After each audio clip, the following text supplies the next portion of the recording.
folks, Dolman Number 64 here. This is Free Peoples of Eriador Unit Roster Review. So, first up, melee troops are recruited in the army barracks. So this is where you get your infantry. And you're basically militia and spearmen, things like that. So we have the Breland Militia. These are actually quite good troops. And they have an attack of 6, charge of 4, defense of 8, and they are quite good for first tier troops. These actually will hold the line very, very well. To support them is the Merchant Militia. They've got extra armor, so they've got an attack of 8, again a charge of 4, but a defense of 14. So yeah, these guys will hold the line and do well against the orcs and the evil factions. Greenway Guards, I think, are limited where you recruit them. I didn't really have that many of them. I think that's Tharbad, but they've got an attack of 8, charge of 4, and defense of 12. So again, very good morale and all the rest, so excellent troops. The Battle Ready Dunedain. Now this is your main infantry. These are your heavy boys. Attack of 15, a charge of 8, and then defense of 13. So yeah, excellent morale and all the rest, so excellent troops. The practice range is where you get your missile troops or your ranged units. And here's the Archer Militia. And they've got an attack of 4. Their missile is 6, a charge of 2, and their defense is 6. So yeah, they could do leather upgrades, things like that, but they do alright. They do alright. A missile of 6 is good. The Dunedain Rangers are the best though. They've got an attack of 8, a missile damage of 10, charge of 3, and a defense of 8. Again, both units are very long range, or pretty much long range. The Lumber Camp is a unique wee feature, and that gives you sort of Brelandy type people, woodland men.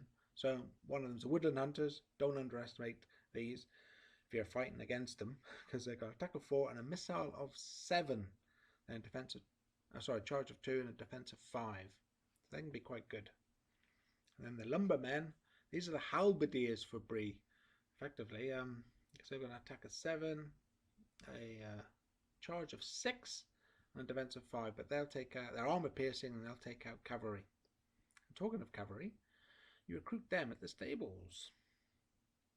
So this is where all your horsemen are recruited.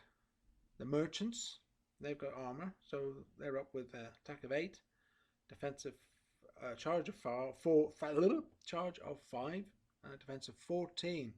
That's all that armor plate they've got.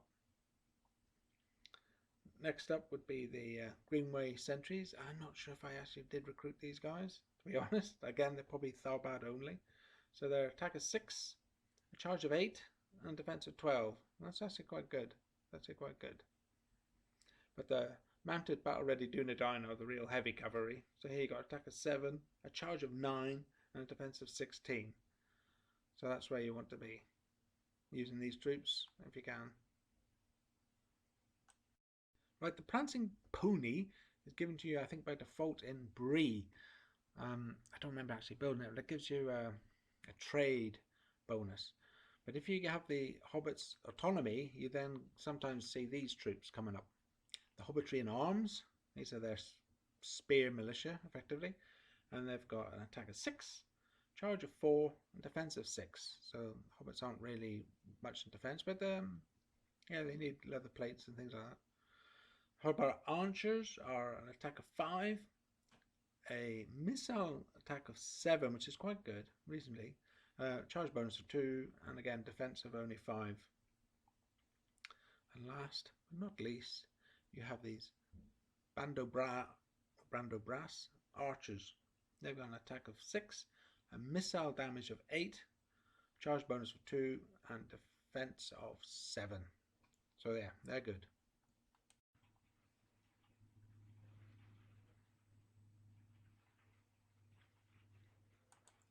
So if you build the Hall of Kings, and if you hold the required territories, the list of which you can get from King Aragon's retinue, you can unite the provinces and become Arnor.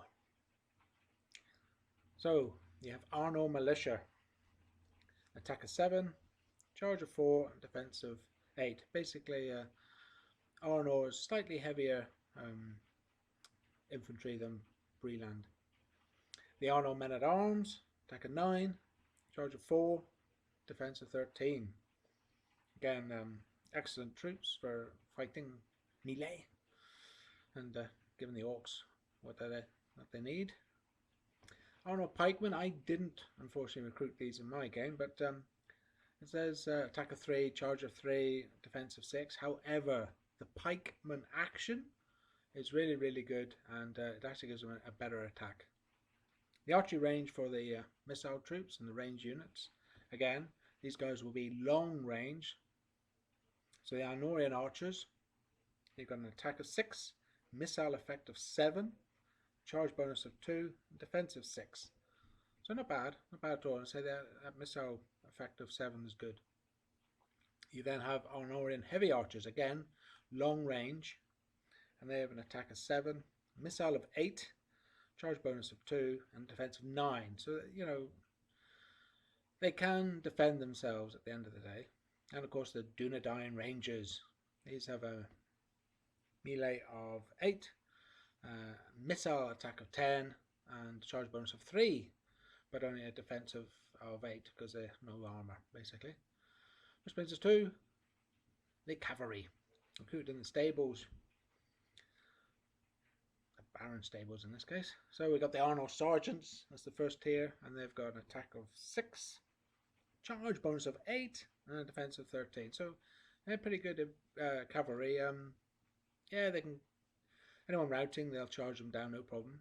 Then we have the Arnor Knights, attack of 7, charge bonus of 9, and defense of 17. So they can handle being in a melee and not always charging backwards and forwards, but basically hammer and anvil is the best. So yes, these can all have experience upgrades. If you recruit cavalry units where there's jousting lists and tourney fields, they all get first +1 or +2 experience. And of course the House of Kings itself, sorry, I think I did call it the Hall of Kings, it's the House of Kings. It does also recruit 2 unit types, the dismounted Dunedain Knights, who have an attack of 12, a charge bonus of 5, and a defense of 22. I mean, these are heavy armor infantry. I mean, they can fight for a long time. And you've got the mounted, the Knights of Annuminus, with an attack of 8, a charge bonus of 10, and again a defense of 22.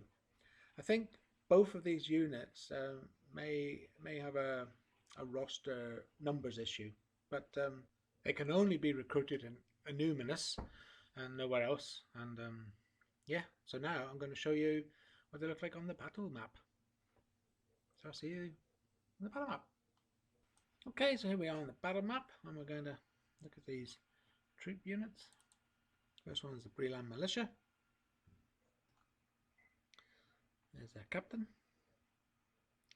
and there they are in nice shields with big round solid blob and looks like a flower or something. Different patterns, check and plain, and two colours. Spear, 2 helmets, this type, and then a more rounded type. In fact, 3 helmets. There's a round one there. And there's one with a brim. So brim, brimless round, and then well, they're all round, aren't they? I called that other one square, but it's not really square, is it? But you know what I meant. It's got this flat top. There we go. So that's Breland Militia. Next up is the Merchant Militia. These guys have money because they're merchants. They can afford a breastplate and a nice round shield, and they're armed with swords. They got the same sort of helmet deal, except for the flat top one. They're just rounded, some with brims, some without.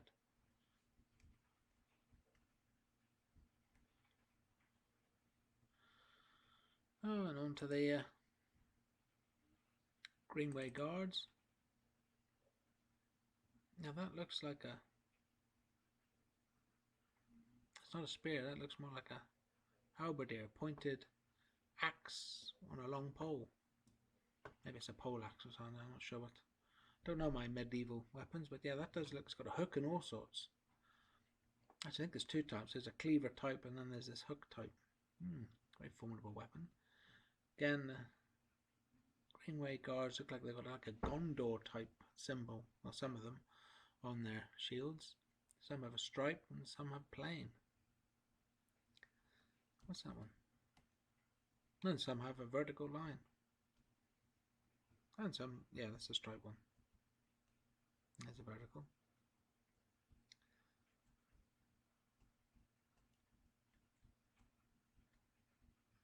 Oh. Last but not least is the battle ready Dunedain.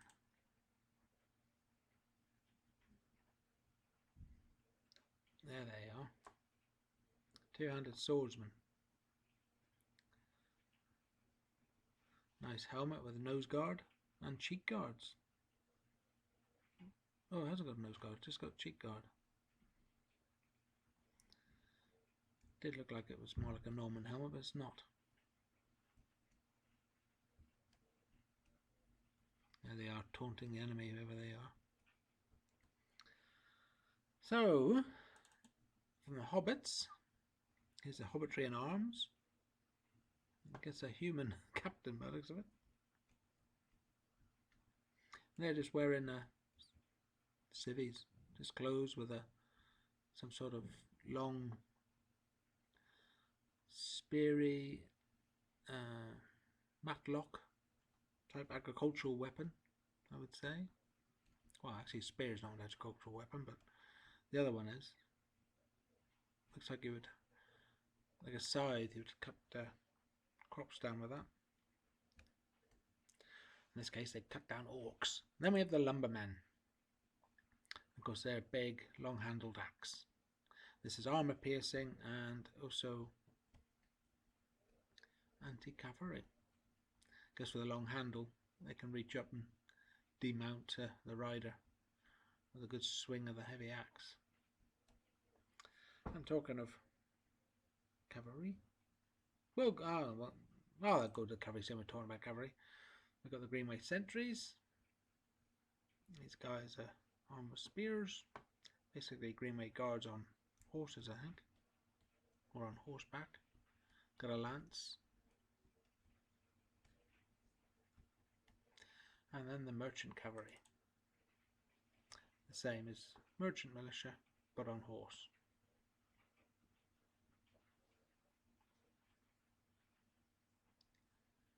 Two helmet types. I quite like Bree's colour schemes. So, to the range units. First up, the Archer Militia.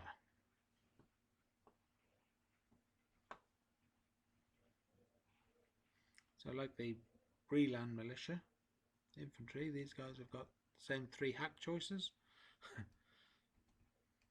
And of course, archers with a dagger.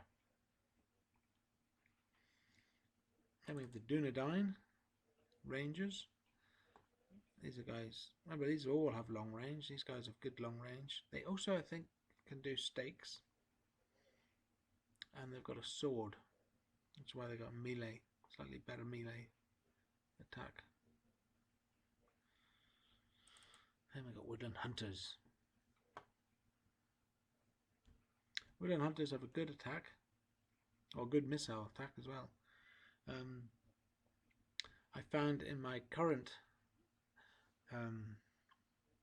campaign, which is Grey Havens of Linden, which is in Divide and Conquer submod version 3, that the rebel or independent realm Woodland Hunters actually gave the elves a bit of a bloody nose, and actually Galu is finding the same in his High Elf campaign, and he's doing a High Elf, let's say Divide and Conquer version 4, although it's not released. He's showcasing that at the moment, and he attacked some independent realm towns and found that the Woodland Hunters were finding their mark, and his elf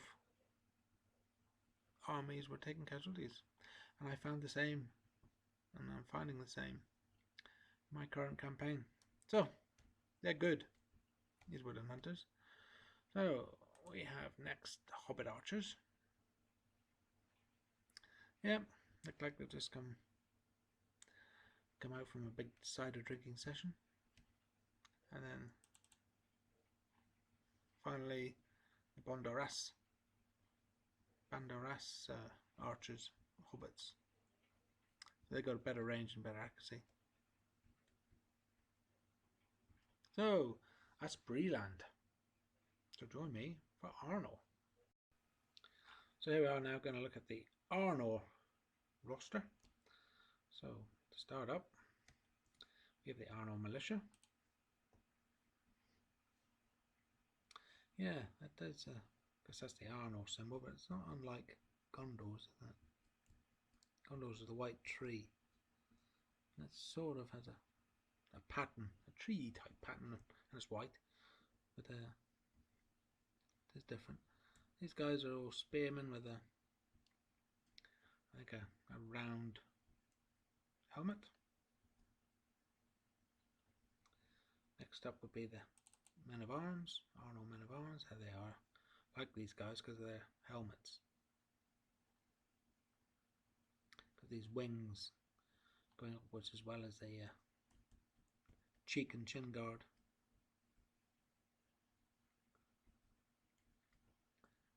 Sort of symbol they've got a more elaborate symbol on their shields. These are heavy infantry.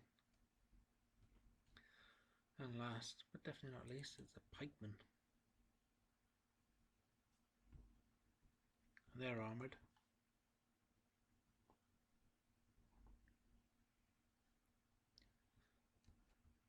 A big breastplate.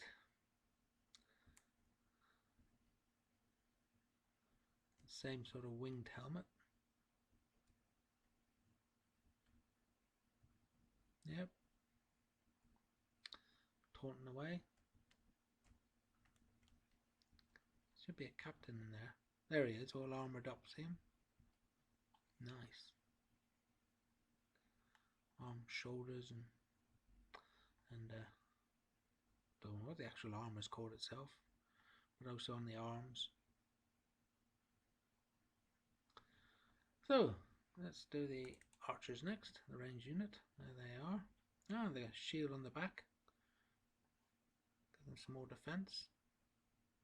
Again, all round helmets. And a sword, not a dagger. Give them better attack.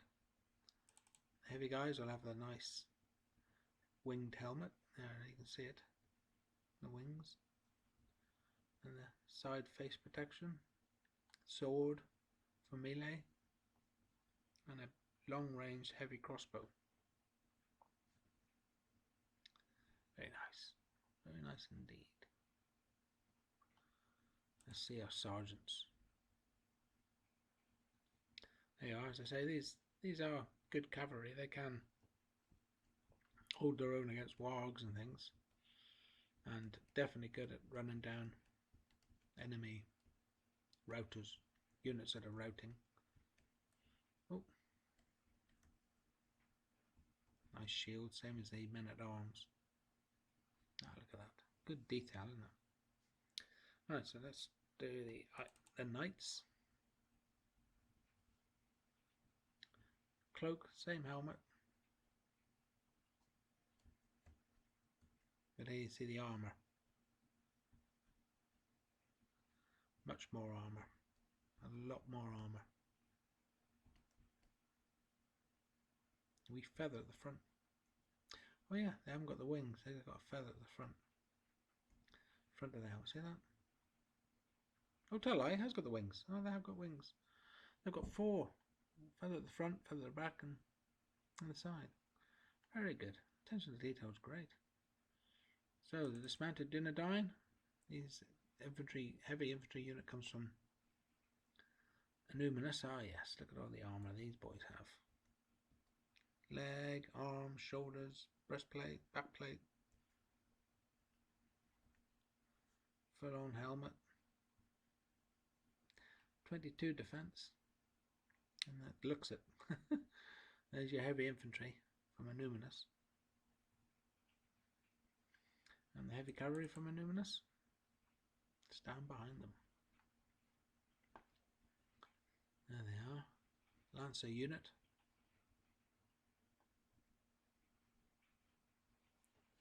With full armour. Excellent. Well, I hope you've enjoyed this little foray into the roster of Free Peoples of Eriador. And please do like, comment, subscribe, and join me for more Let's Play Total War!